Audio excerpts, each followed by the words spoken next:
Okay, so as you can see, let's just focus on this five, not everything in entirety. Remember, I will still have to teach it. So the first one is dependent and independent variable. Most times the independent variable are usually the first short. It depends on whether active or passive statement, but most times it's usually the first. Let's say topic like effect of capital budgeting on financial performance. Financial performance is dependent, which means the main thing that makes us do the work is that thing that has that effect, right? Which is capital budgeting also. Let's say total quality management and organizational performance. Total quality management is the independent variable. Organizational performance is the dependent variable because the thing that makes us do the work is not about organization or whatever. That's just saying the effect of that independent on the dependent, impact of that independent on the dependent. You can see the example I gave there, right? So the second one is the proxies. Now, it's not just enough to bring and say you have dependent, independent, and put it in the research. You have to break it down, especially in your chapter 2. Sometimes you see them in your conceptual framework, they work in a frame, meaning those things you write inside that rectangle. There are some things they put inside shapes, right, in your chapter 2. Others are conceptual. If it's only writing, it's review. But once you are starting that drawing, maybe they'll put, like, let's say, for example, TQM, then you put colon. Number 1, planning. 2, assurance. 3, control. Something like that. Or you see motivation, then they put another one, independent, intrinsic, all those kind of things are what they mean by proxies. But it's not only that one too. They also found your normal 2.1.1, 2.1.2. That's after your conceptual review, right? So, but that is it. Then that is conceptual. I'm explaining framework now, but those are your proxies, right? Even the types of benefits of a part of your proxies, then the main keywords are associated with it that you can find under them are still your proxies. Then we have the null hypothesis and the alternate hypothesis. Null, alternate. Null has to do with negative, so which means all these things have to do with no, not. All those things have to do with, you get what I mean by negative, not bad things. Like the statement is signifying no, not, cannot. All those kind of things are what negative. Even your question tag will tell you a negative statement has a positive tag and a positive with a negative tag. And you see that all those negatives have to do with n apostrophe t, so not, no, all those things. There is no significant relationship between no I've entered there, so it's negative, it's null. Corporate social responsibility does not have entered, so it is what? It is null. But the alternative is the opposite. It is called alternative because it's, when you say alternative, I mean the other action that is the other option that I can use, right? That is alternative or alternate. That's why they put it there. Now, why they not name that one something positive or something that they call the null alternate? This is the alternative. Because in your introduction, what is important for you to put there is the null hypothesis. In your chapter 1 is the null. That's what you are starting with. As a researcher, you have to be critical and non-biased, which means you have to be open to the suggestions and criticism that this may not be possible, not this is possible. So that is it, null hypothesis, not. That's what they used to start. That's why the other one is the alternate of it, not positive and then no, now become alternate. It's not hypothesis and the alternate. Alternate is the positive, meaning there is no, there is no not. There is a significant relationship between motivation and corporate social responsibility is significantly related to. There's no not, there's no, right? And that is it. So, but null hypothesis and alternate hypothesis. Null is the main thing in your chapter 1. Sometimes they make you put null and alternate, but that is better if that one is in chapter 4. When you are testing it, you bring out both of them. If not, but no matter the case, whether you put in both or one, null is still what in your introduction. You must maybe 3, 4, or 5, but mostly 3 or 4, right? Then the next thing is acknowledgement and whom to include. I've discussed this before, but I'll just run through. You even see it in the picture. It's very easy. At this point, most of you already know this part, so let me just even run through it. Your family, your friends. First thing is God. Next one, your supervisor, your lecturer, and then you get the idea. Family, friends, and whoever you want to put that contributed somehow to this project, your academics, and helped you somehow. Then the inter-citation and the references. The inter-citation, as you can see, is used in text, meaning as you're writing the text, you're writing the things for the study, the sentences and the rest. And most time you just only name and the year. According to Adegoke 2017, Adegoke 2018 asserted that all those kind of things, showing that you used their words or things that they say, but you don't use it word for word, you paraphrase. Quotation means you use exactly the way they said it. It's like direct speech. Indirect, you say what they are saying, but in your own words, right? Instead of you say, Adekoke said, maybe Adeko can say, man, okay, let's say Aristotle, man is a social and political animal, right? But if you want to paraphrase it, obviously say that we can say, Aristotle said that man has a political and social nature. It's still the same thing he said, you just put it in your own form. That is it. But he still puts the name Aristotle and he puts the year. So that is intercitation and references. References is the long list of all those intercitations and other things you use, other work that has things relating to it, whether it's inside the intercitation or not. And that one is full. You put the name with the initials. Let's say that example, Adekoke, I, A. If he has a surname like Ima, Adebisi, whatever. So maybe IA, right? You don't have to write everything. The main name is the first thing, then the whatever. If other people join, you can put it out, that's ETAL, then put the year in bracket. Anyway, you can see them in the picture there, and you put the name of the book. If any other information like the place he wrote it, the local government or state he wrote it, you put it. The publishers, you put it. The page number, if it's an article or journal, you put it.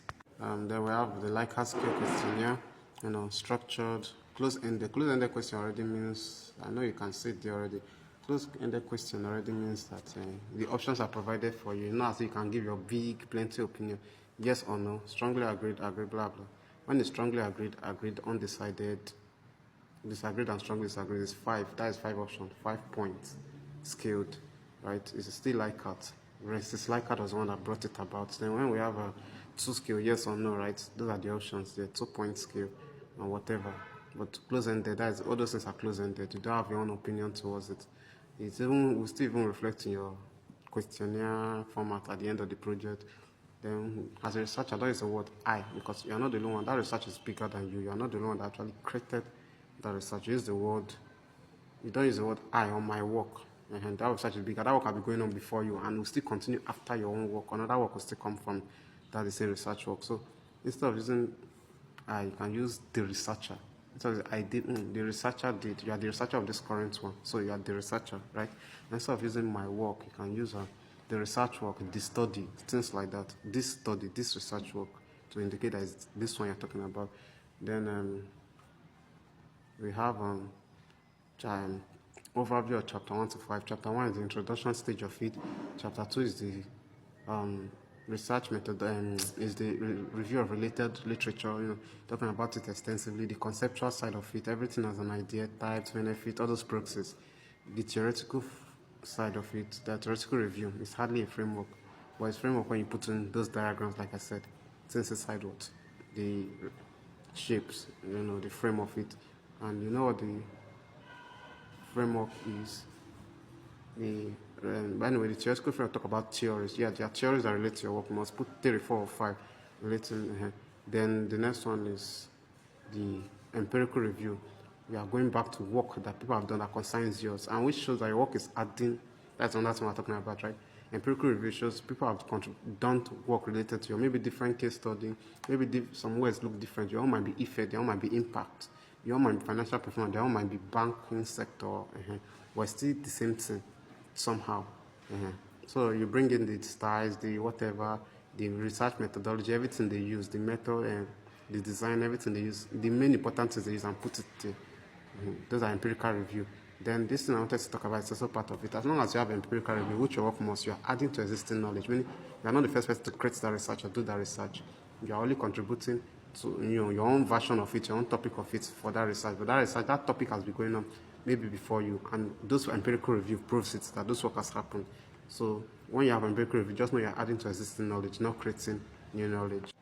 So let me continue. I said chapter 3 was research methodology. Chapter 2 was that review of related literature, right?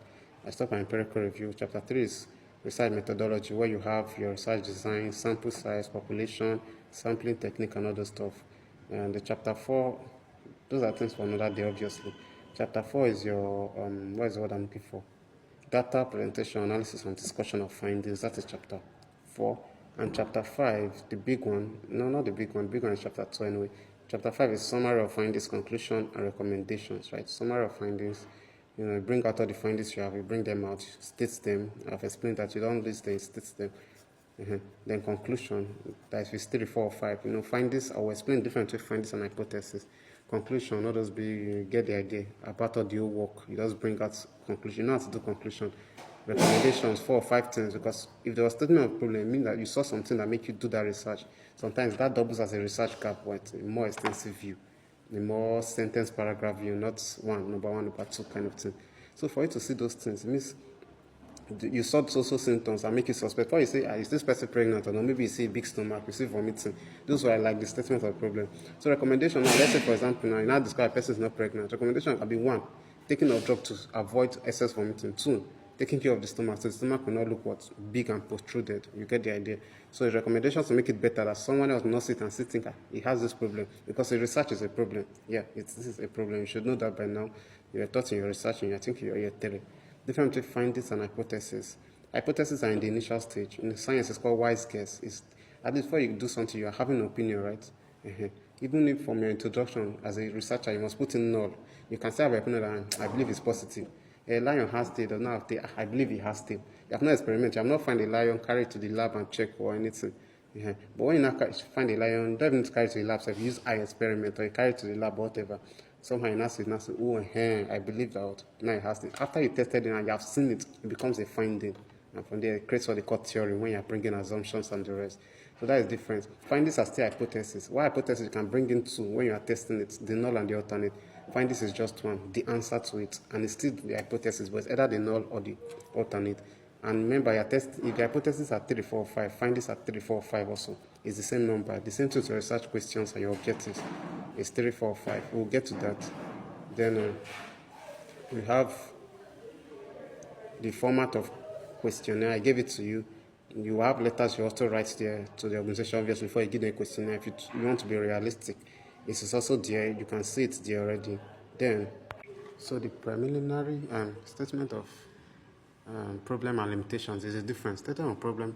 Like I said when I was talking about, has to do with what the organization, what they see for the organization or the case study, because it's that one you're reflecting to. For me to say, let's say for example, motivation, right? I'm seeing the way the manager is shouting at them. I'm seeing the way the workers are working and misbehaving towards customers, poor attitude to work, right? Wrong attitude. I see the way they are dressing. They're not dressing as if they are doing their way. Motivation is obviously a problem. If you have motivation on, let's say the bank is Zenith Bank, it has constituted a topic. So it relates to the organization. That is the statement of the problem, right? Mostly relating. But the limitation of the study deals with the work itself. And it's your own, not the whole entirety of the research, just your own research of it, your own version. What were the problem when you're actually doing it? One can be time. There was not enough time. As you are still a BSc student. Another one can be unwillingness of some people will not want to respond to your questionnaire. Some people will not want to respond. Some people will not want to respond to your questionnaire as you are maybe as you're a BSc student or something. And that one they will say, how will we answer this? How will we answer this? How will we answer this small boy or something? I beg.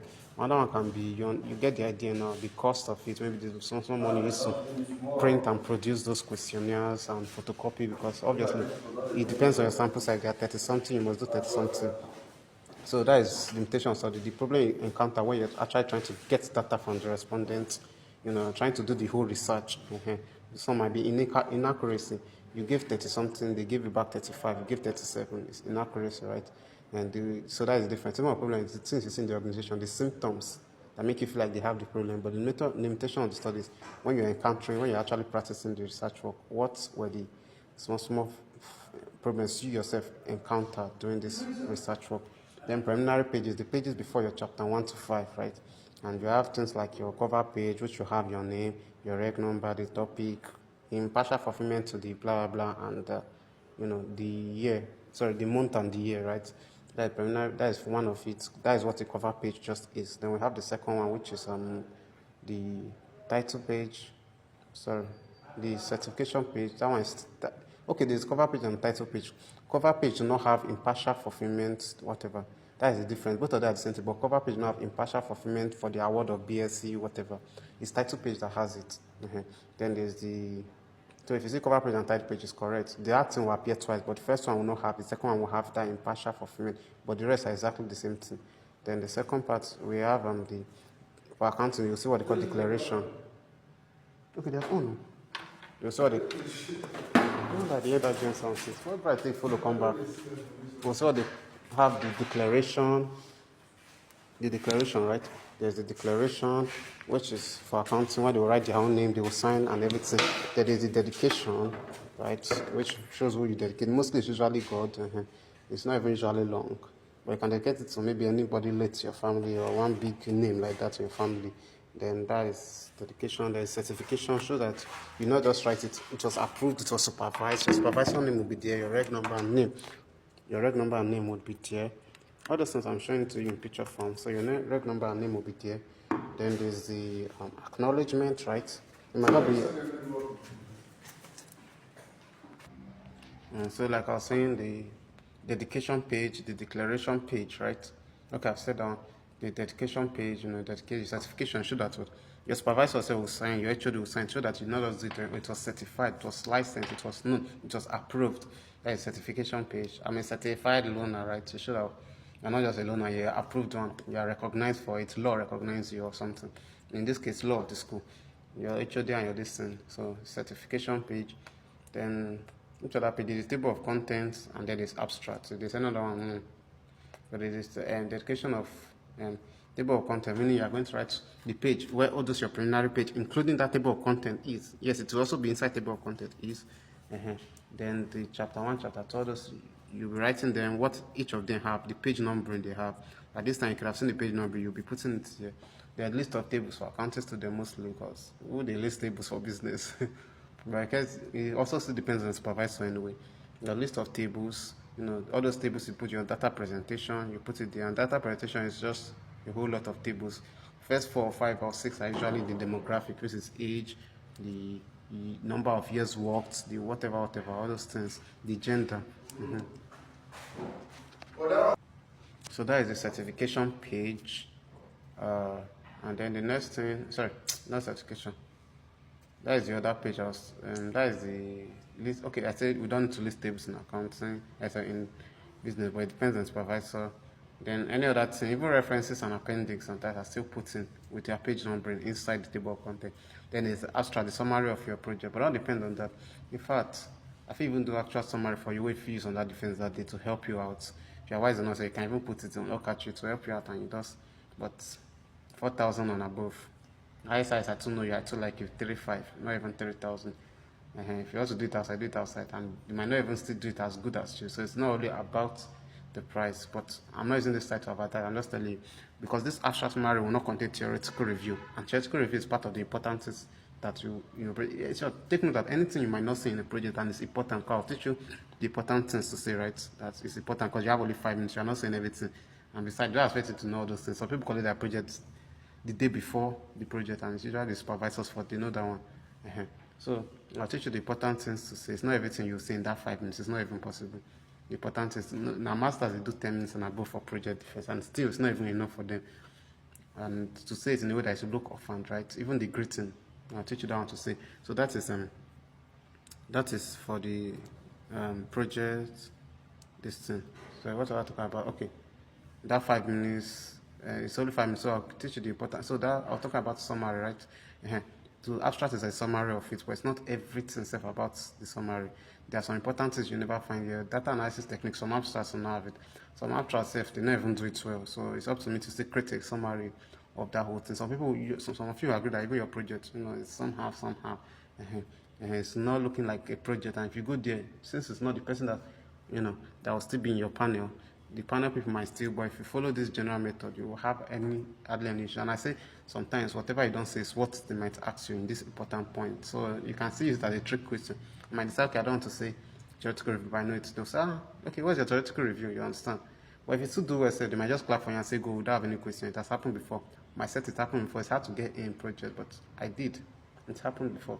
Yeah, I'm one of the few people that have gotten A in project that is teaching you. Most of them haven't. Some of them haven't even done. But that is just the thing anyway, is to stand there and this stand is not to torture you, it's to prepare you for the future. They will tell you after the project finish. And one last thing, after your project, don't run come out, you need to take your work back. If you leave it, you go do new project and go and submit, because you still submit that work later. You will bind it after the defense and submit it. That's when you start getting your, that's when in business, so that's when you will start getting your scores. I don't know if you submit it. Sorry, I don't know if you this thing, but that's when you get what they call score sheet. So start finding it now. And you submit to your supervisor HOD, when after they have signed both, your supervisor, your HOD will take two, you give your supervisor one, you take the remaining one. That's how it works. And finally, extensively, let's discuss the main thing, right?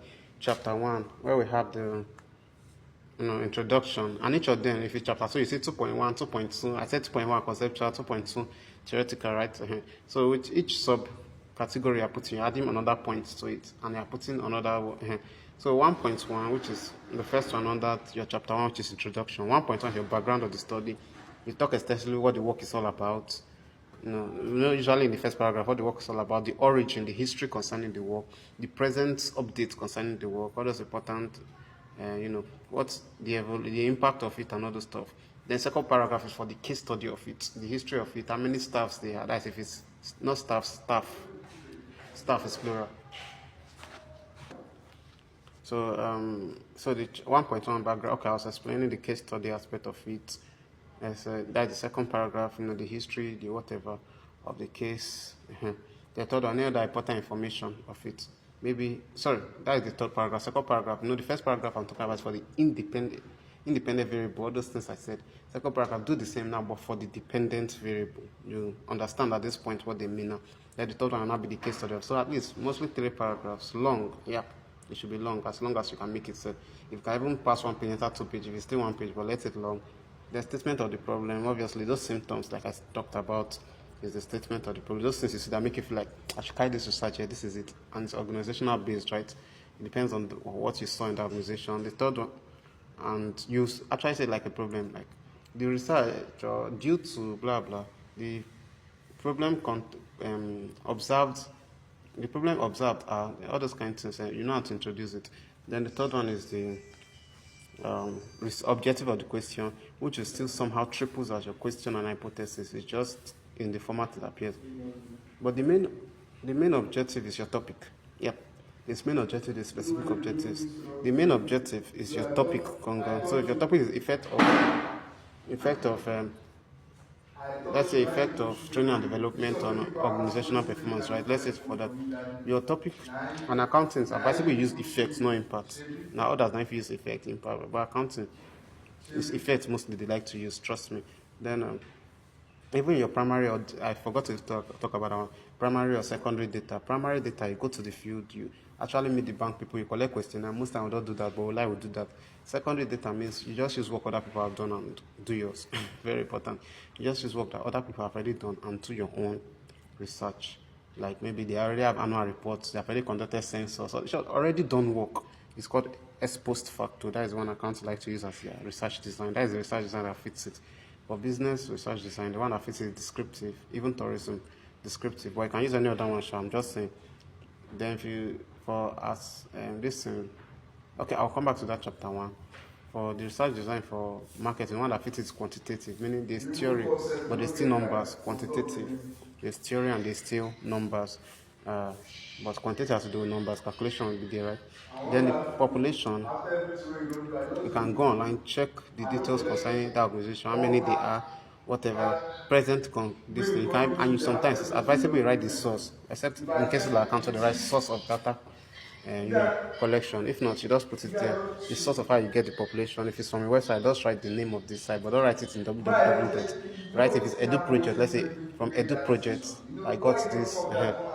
Then sample size, use that population. Those people, because all those people you give it to and derive who actually responded. So which means it cannot be more than, it can be lesser than. If you use census, it means population was small. And research is, if it's like from 100 below, it's small. You can use everything as census sampling technique.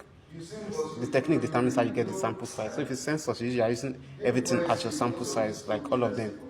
And there's no error in questionnaire returned, meaning because some people will not be able to. Part of the statement, limitation of the study was what? Problem, right? I said that before. I said limitation of the study. Okay, I did not say it. Okay, limitation of the study has to do with, let's see. Limitation of the study has to do with the work itself. Statement problem do with the organization, right? Limitation of the study, the work itself. What problems do you encounter? Maybe the costs. Okay, I said that before. I remember now, the cost, the time, encountered. There's not enough time and all this stuff. Okay, so coming back to sample size, right, which ones will not be more than, it can be lesser than or equals to, the population. So, let's give how many actually returned it back. So error, but if it's lesser than 100, there's no need for error in questionnaire. Sure, most times they don't even put it. It's a little bit complicated if you don't understand it. Uh-huh. That's, of course, it depends if you see that even do your project yourself. Then that's error in questionnaire returned. Then the next thing is, is all those things will also be useful, sir. Then those things, what am I talking about? Okay, sample size. Then if you're using, I'm talking about the techniques first, right? If I'm using, let's say, simple random or stratified, you're using formula to derive sample size, like Taro Yamin, you use the population as the big N, not Taro Yamin has an on top man, the big Z is still the population. You're using, but it's better if you use Taro Yamin. Most times you use Taro Yamin, top man, it's hardly, because that P and Q will confuse you, but Taro Yamin is N equals to 1 minus NE. E, we already know that 0.05 is error margin. E squared, sorry. 0.05 squared is zero margin. I already know the N is population, but the other part, you start finding P, you start finding Q. So better thorough Yamin. If you're using stratified or simple random sampling technical, if you're using things like purposive, it's still, you can just use a smaller number than convenience to a smaller number, but convenience will show that you use three factors. You use the cost, the time, and whatever to determine it. You can use 50%, 30%, or 10% of the population, but either way, the sample size are still numbers gotten from the population, which are more than or equals to, but not higher. If your population is 400, your sample size can be 330, or that's the same 400 or 280, but it cannot be 500 or 401. It's not possible. Then that is it. Then I can talk about data analysis technique. When you're testing your hypothesis before you get findings, that is what you use. You can have regression analysis to make your work easier. You can have ANOVA, it will become complicated, but okay, you can do that as long as you have Y and X. Trick, you can use Y as even numbers, odd numbers. You can even arrange it 0, 1, 2, 3, 4. That is one. My personal favorite is in descending order, 4, 3, 2, 1, 0. So you got your X, which are the things in that table you, because you also pick from the hypothesis, you also pick from the tables, which means your last three tables in your data presentation should be in your hypothesis. And all of those tables in your data presentation, is when I'm teaching you physically, you understand, must be equal. Each of them, the total, you have a space for total in each of those tables. Each of those total would be the same number as your sample size. Since now they respond, you know they ever the pass. Now who respond before where you go deep? It's from those questions you give that response, you start sharing, okay, number one, blah, blah, blah, blah. You create a table for it. Number two, you are creating a table for each of those questions. That is what data presentation is. You are presenting it in a tabular form. So each of them are equals to that number. So the last three tables should be in accordance with your hypothesis, meaning when you are given the questionnaire, ask your hypothesis as the last three questions and you put it there. So you use those number of people, not the percentages. Percentage from that is the percentage. The number as your X, then your number Y. You can use that 43210. Then from there you can use your regression or your ANOVA or chi-square. Chi-square does not do with X and Y, it deals with E, I and OI, observed frequency, expected frequency, but you can find a way to make it work. You find your row total, your column total, your grand total. Then, but the one that mostly is used, especially if you're a business student and accounting, sometimes is Pearson product movement correlation, right? I've taught you before. Your X, your Y, your X square, your Y square, and SY. Very easy to find. Even in regression, you still need X, Y, and S square. Once you find your X and your Y, you just times S and Y, you get it. You still remember how to do that now. Your X, each of them times each of the Y in the same rows, right? The X square, the X times itself, you need Y square, the Y times itself, 4 times 4, 3 times 3, like that. If that is what you use, 4 to 0. So then, that is it. Coming back to chapter 1, in your chapter 3, your chapter 1, 1.2, I've talked about statement of the problem. 1.3 objectives. The main objective is your topic is then you create three specific objectives from those one using proxies and the rest. It's not that time you called me now. That. Oh. Okay, so statement of the objectives. Okay. Okay, so after objective, we have sorry, I was doing something that's why the research question, which is still in line, but like I said, format. What objective, specific objective is doing with doing with questions like sorry, you can ask specific objective in this format to determine, to examine. First, your business issue. It's better to use those two words. You can still have to investigate to ascertain, but the best two words is to examine the. So to determine the effect of blah blah on blah blah. To examine, let's say motivation, right? To determine the effect of extrinsic motivation on organizational performance. To determine the impact of intrinsic motivation on organization, all those kind of things. They are coining extrinsic, intrinsic, it still process out of it. Then the statement of the problem, okay, sorry, that is the objective. Then the question is sent in just the format appears. And remember 3 and above. So if this one is 3, yes, 3, yes, 3. So it's in line. It's just 4, 4, 4, 5, 5, 5. Like so the question would be, to what extent does that mean that the same thing I use as objective? To what extent does intrinsic motivation, you can see now, and there will be question mark at the end, since it's still a question.